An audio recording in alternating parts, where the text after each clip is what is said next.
transportation in animals, let us learn transportation in plants. So plants, we know it needs carbon dioxide, it needs water, and also it needs several minerals. And carbon dioxide the plants will obtain from the air. Through the stomata, it will absorb the carbon dioxide and oxygen is released through the stomata.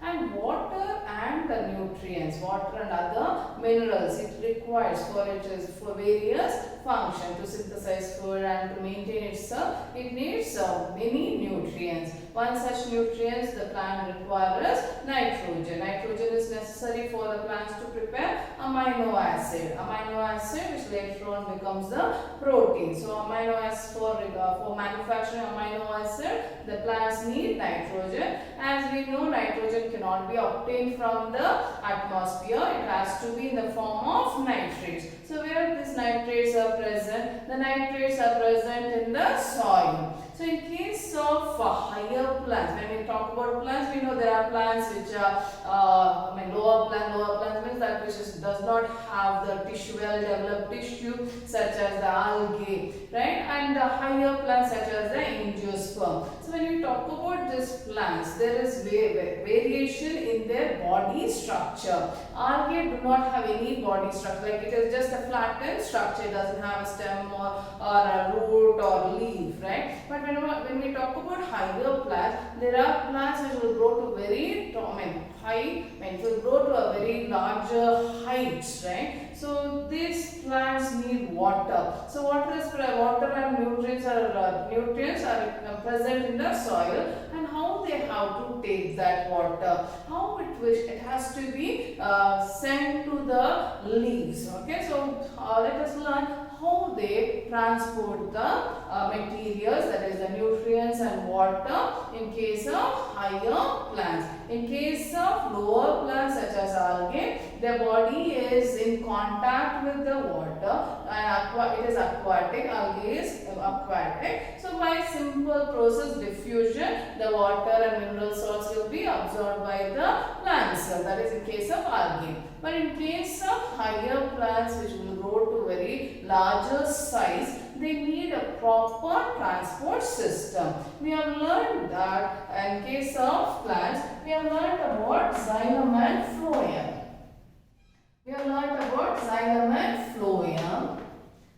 In 9th standard we have learned. These are the two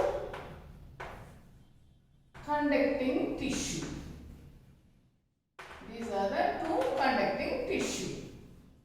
Okay, so we learnt about the complex tissue, complex permanent tissue. We learnt about xylem and phloem. So if you remember, xylem is the water conducting tissue.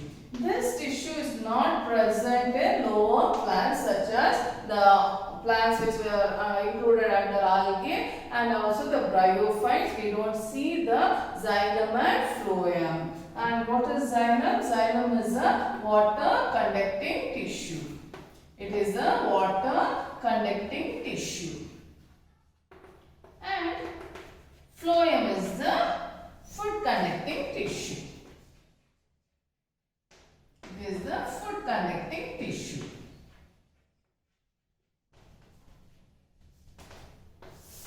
Okay, and we know that here xylem is made up of different types of cells. So we have learned xylem parenchyma, xylem fiber, xylem vessel and xylem trichids.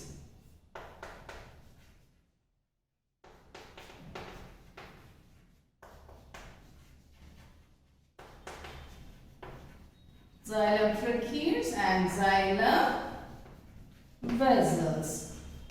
Okay, so here we know that living xylem parenchyma all are dead tissue. These are dead tissue. Only this is living. Okay, and same thing in case of phloem also. We know phloem is made up of seed tubes, companion cells, phloem fiber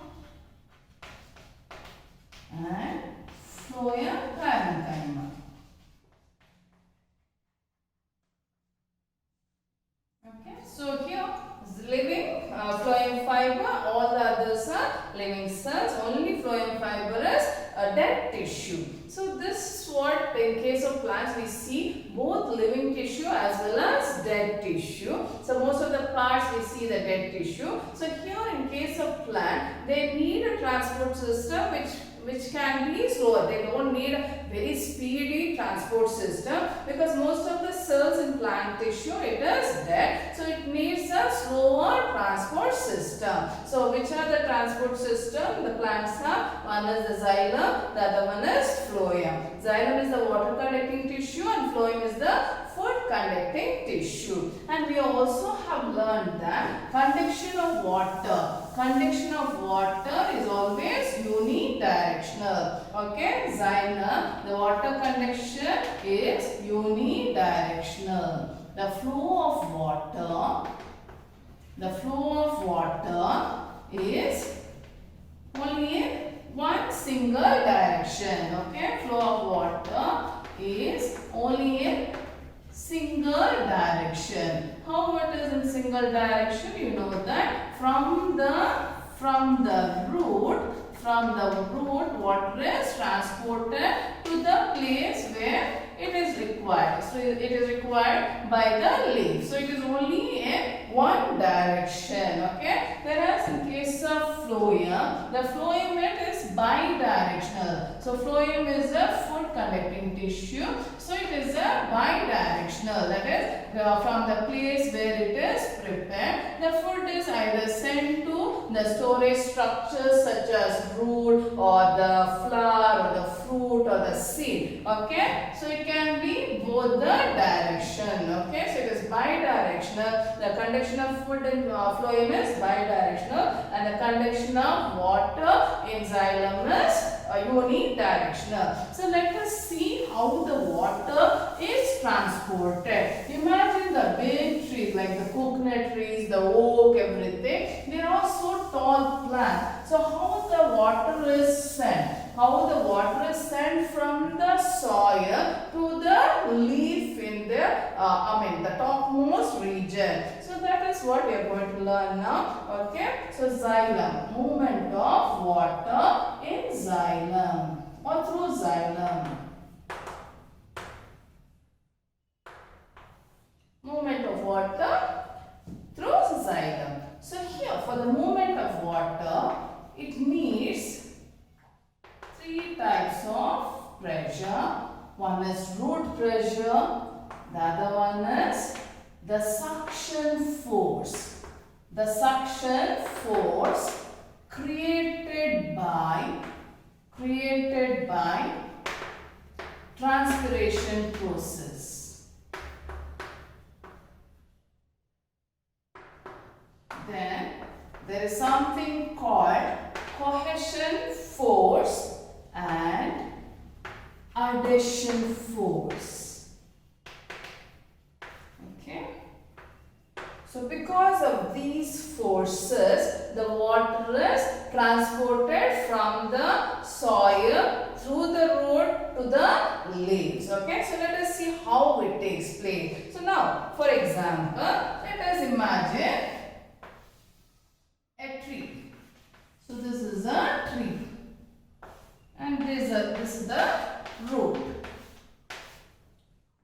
So here the root will have some amount of water. It will have some amount of water plus minerals. The root will have some amount of water and minerals. And in the soil also there is water and mineral is present. Now what will happen? From the cells in the root, the cells in the root will absorb certain minerals. So it takes the minerals. It will take the minerals. When the mineral is taken inside, it will create a difference. Minerals is nothing but the ions. When it takes the minerals from the soil, it creates creates a difference in the concentration between the root and the outside medium, because of which the water will gain entry. The water will flow inside the root. As soon as the root absorbs the ions is nothing but the minerals. When it absorbs the ions, it will create a difference in the pressure, difference in the concentration, because of which the water will flow inside and that will be carried. Okay, the water will be carried. When the water is carried, should continue. It should not break, because if they are very tall plant, the water molecule should not break. It should flow as a stream, as a continuous stream. The water has to flow. For that, the cohesion force and the adhesion force will help. What is cohesion force? Cohesion force is nothing but the pressure, the force of attraction between the water molecules. See, the water is carried, it is brought inside the plant body. It has to be transported to all the parts. So this water should not break. So the water molecule, so imagine this is what water molecule. The water molecule should have a attractive force. So they have to stick together. Only then the water can be carried. That is called cohesion force. It should not break. It should not break. Okay. And there should be an adhesion force. Not only the water moving like this, there should be a force of attraction between the plant, that is the cell here, and the water, that is called adhesive or adhesion force, because of which the water will be carried without breaking.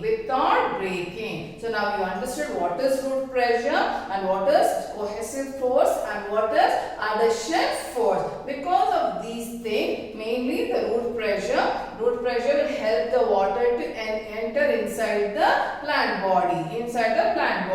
Then to be carried, without breaking, for that cohesion force as well as adhesion forces are required. These two terms are not used in your textbook, so no need to learn, only for you to understand, because the water has to continue as a stream. For that, it needs that cohesive force as well as adhesive force. Other than that, the suction force which is created by transpiration force also makes sure the water continues to flow from the root to the aerial part. So before understanding what is suction force, let us know what is transpiration. So what is transpiration? Transpiration you have learned. It is a process by which plants throw the excess water. Okay, so process of removing water through stomata.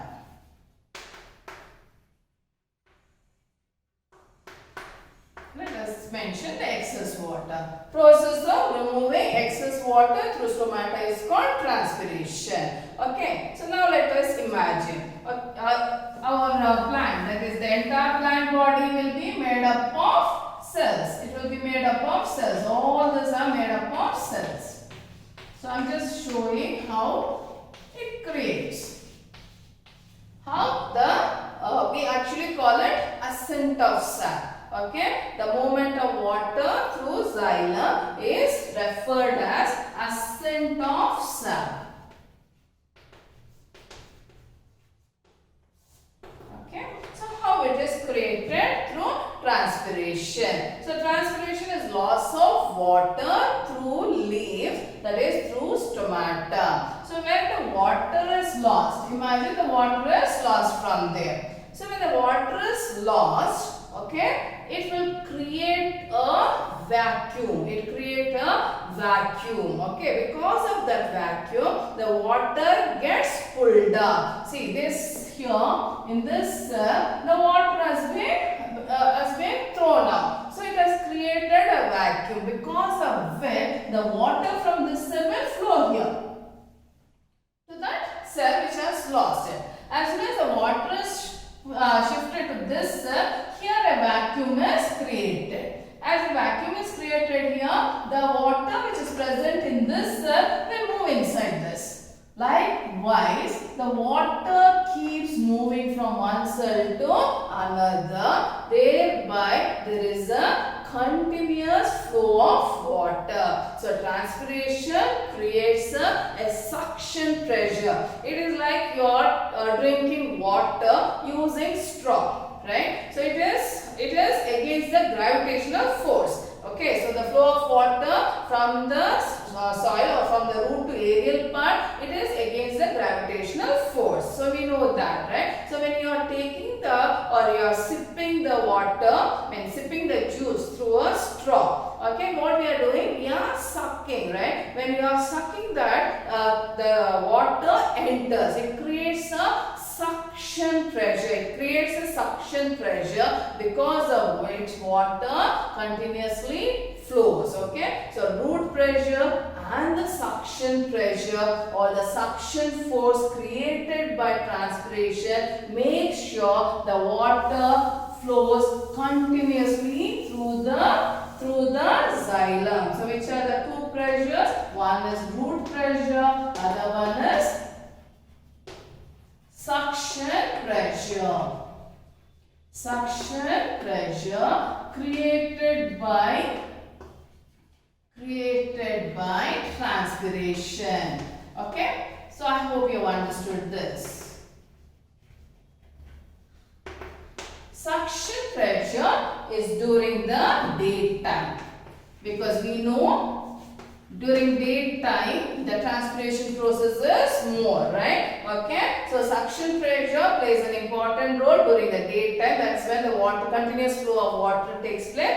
Root pressure, it is important during the night time. This also you should remember. Root pressure plays an important role during the night time, and the suction pressure created by transpiration plays an important role during the daytime, because of which it makes sure the water is supplied continuously to the plants. I hope you have understood how the water is transported in xylem. So now let us learn how the food is transported through phloem.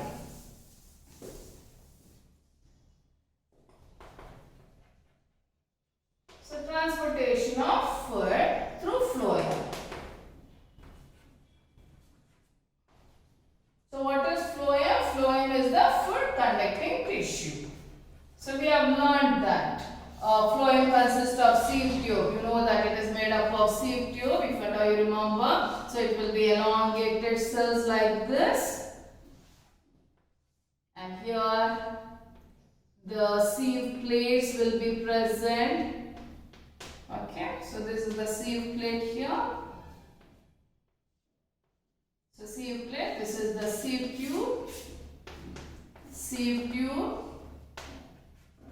And adjacent to the sieve tube we have the companion cells. If at all you remember the cells, the structure of phloem which you have learned it in 9th standard. So this is companion cell. So where is food prepared? We know very well. Food is prepared in the leaf. So now let us talk about how food is transported from the place where it is prepared and to the place where the parts where the plants cannot prepare their food, and also for storage structure. Food is prepared only in the leaves, we know very well. So from the leaves to to the parts where the plants cannot prepare its food. That is, we know very well, it's the roots, okay, and also the storage structure such as the flowers or the seeds or the buds, okay. So the food is prepared here in the leaves. So the food is converted into sucrose and also amino acid.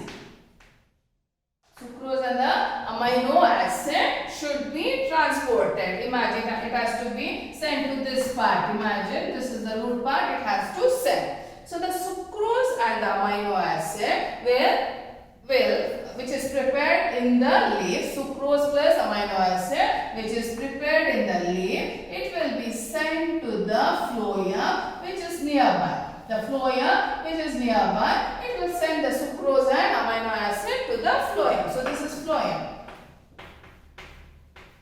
So by using energy, that is using ATP. We know very well what is ATP. ATP is the energy currency. Okay, so they using energy, the sucrose and amino acid is sent to the phloem. When sucrose and amino acid sent to the phloem, what will happen? A pressure is created. A pressure is created because of which the xylem which is nearby, the xylem vessel which is nearby, which contains water. It is taking the water. When sucrose and amino acid is sent to the phloem, where the water concentration becomes less. As soon as the water concentration becomes less, the water will flow inside the phloem.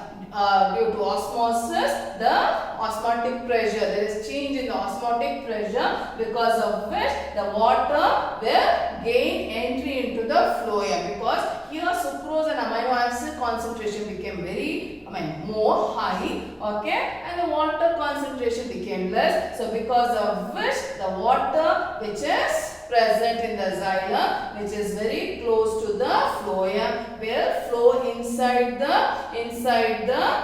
phloem, and that again will bring a change in the pressure. Because of the change in the pressure, this will be pushed to the next cell, because we know that phloem is cells which are arranged one below the other. So here, as the osmotic pressure is increased, so that will help in pushing the food to the next cell. Okay, as it is pushed to the next cell, again the pressure will be increased here, and because of which it will push to the next cell, and it will be sent to the region where it cannot prepare the food, or maybe it is for storage purpose, the food will be sent. So this is this movement of food or transportation of food is also called translocation. It is also called translocation.